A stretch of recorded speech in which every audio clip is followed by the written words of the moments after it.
All right, guys, today we're starting measures of center, brand new chapter, and lots of stats finally, a lot of good numbers. So here we go. Remember earlier we had a day we talked about the very important stuff with statistics are we're always thinking about are what's the center, how does it vary, how does this data vary, what kind of distribution, is it normal distribution, is it skewed, and are there any outliers? Those are the big four that we're always looking for, and today we're talking about the first one. That's why I put it in all caps, talking about the center. So far, everything we've done has been descriptive, which means we're just describing data. You know, what kind of shape does it have? What's the center of it? Later in the year, we're going to start inferring things about it. We're going to use the descriptive things to infer things about the population. So right now, we're still concentrating on ways to describe data, and the center is one way to describe the data. What's the center of the data? A measure of center is a value at the center. Hello, that's pretty common sense. So there are four main ones we're going to use: the mean, the median, the mode, and one called mid-range.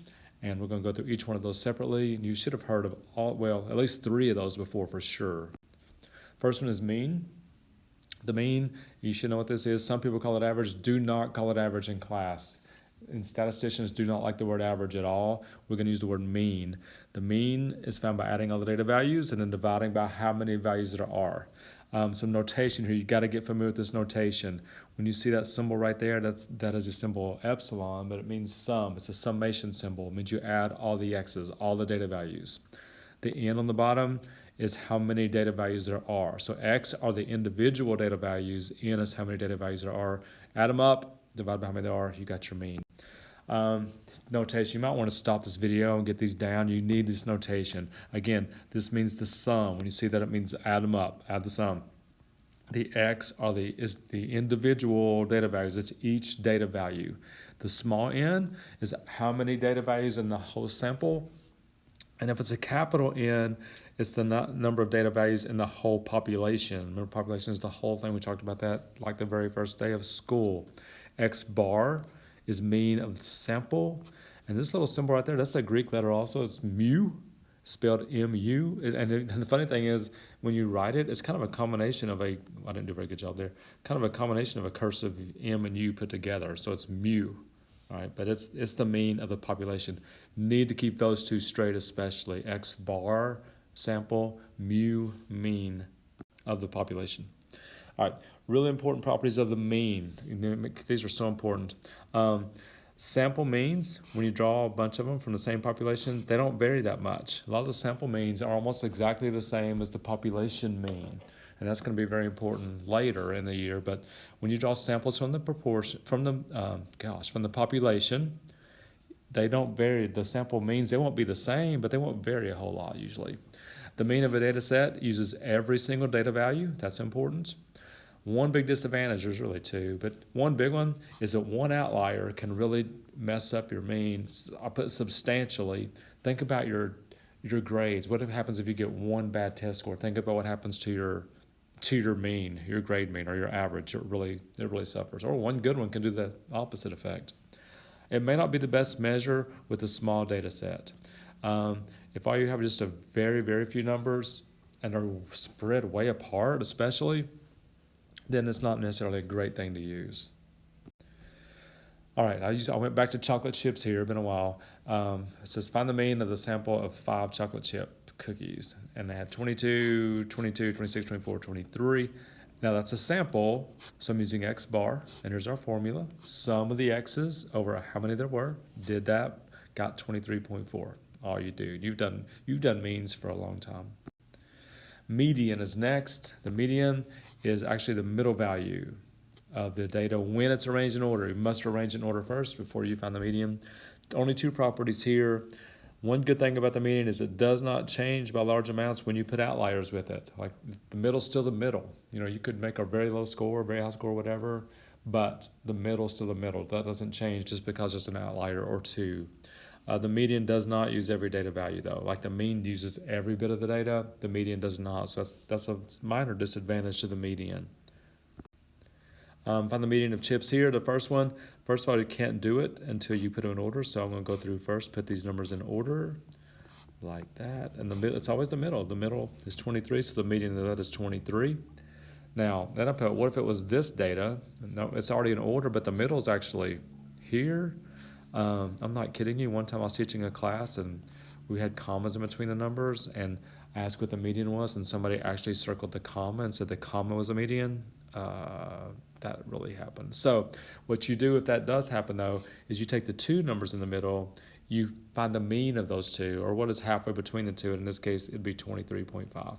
And the way you would do that, if you can't do that in your head, if the numbers are weird and you can't do it in your head, you add the two numbers and divide by 2. You're finding the mean of those two. Mode is next. Mode is a number that occurs the most or has the greatest frequency. Here's some things about the mode. If couple weird things is if two values occur the most, it's called bimodal. That's okay. Each one is a mode. You can have two modes. When more than two occur with the same greatest frequency, each one's a mode. That's called multimodal. We don't keep going like trimodal, quadmodal. Once you get past two, it's just multimodal. And here's another case that's kind of weird. If nothing is repeated, there's just no mode, and that's okay. So you can have no mode, one mode, two modes, three modes, five modes, lots of modes, or no mode at all. Same numbers, same cookies here. Find the mode of these. Well, the mode 22 occurs twice, and it's the only one that does, so the mode is 22. Pretty easy to find the mode unless there's first 50 to 60 numbers, it can be a little tough, and your calculator will not do that for you. Mid-range is the last one. Mid-range, you just find, and we'll talk about that in a second. Mid-range is the measure center. That is, all you do is you take the biggest value and the smallest value, add them up, and divide by 2. So really, you're finding the mean of the biggest and smallest number. Now, just because you do that, that's not the median. Remember, the median is the true center, the true middle value. This is just going to give you what is halfway between the smallest amount and largest amount, which is different. Properties of the mid-range. In practice, it's hardly ever used, I'll be honest. But it does have 3 good features. Number one, this is why it's hardly ever used. It's easy to compute. I mean, anybody can take the first number and the last number, add them together, divide by 2. It does help reinforce the point that there are several different ways to find the center. And sometimes people do use it incorrectly and call it the median, although it is not the median. It's actually the mid-range, because you're just using the smallest data value and the largest, not the two middle ones. Okay, there's the chips again. So what you would do for the mid-range is you find the largest value, which is 26, the smallest value, which is 22. Find the mean of those two, add them up, divide by 2, and it's 24. So in that case, mid-range is not bad, but that's because all the numbers are pretty close together. Okay, sometimes even though you have all these measures, they're still meaningless. If you have nominal data, data that you can't add, subtract, the order doesn't mean anything that much. We've done nominal before. The stuff's meaningless. You can't really do anything with it. And you always got to do this. Never forget about the sampling method. Was it a sound sample? Was it done correctly? Was it flawed? If it's flawed, none of the statistics are going to mean anything because you just got a bad sample. All right, a couple of examples real quick and we're done. For each of the following, identify a major reason why the mean and median are not meaningful stats. Part A, zip codes of the author, the White House, the Air Force Division, Pentagon. These are their zip codes. Think about this. Would it make any sense to do a mean or median or mid-range or mode of zip codes? And the answer is no. It's meaningless. That's a meaningless statistic because, who cares what the average zip code is? Nobody. Or what's the middle zip code? Nobody cares about that. Part B, rank of selected statistics textbooks. So these are 6 textbooks that have been ranked.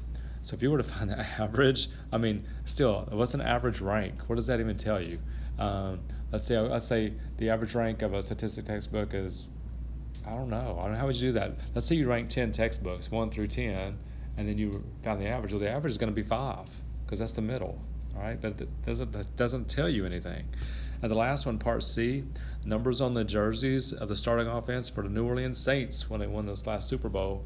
I cut off these bottom numbers, but it doesn't even matter. Think about it. Does it mean anything to take the average of the New Orleans Saints starting lineup jersey numbers? Let's say you did that and you found out, the average is 48.2. What does that tell you? Nothing. It just doesn't mean anything. All right. Last slide here, finally. It is well known that smaller classes are usually more effective. Webb does a good job with that. According to the National Center for Education Stats, California has a mean of 20.9 students per teacher, and Alaska has 16.8 per teachers. If we combine the two states, we find the mean number of students per teacher to be 18.85, as in the calculations shown below. But is the result correct? Why or why not? And the answer is no, it's not correct. A couple of reasons. One reason is because California has many more students than Alaska does. So if you just average their two averages together, it's going to be not fair because California should count more because they have so many more kids, so many more schools than Alaska does.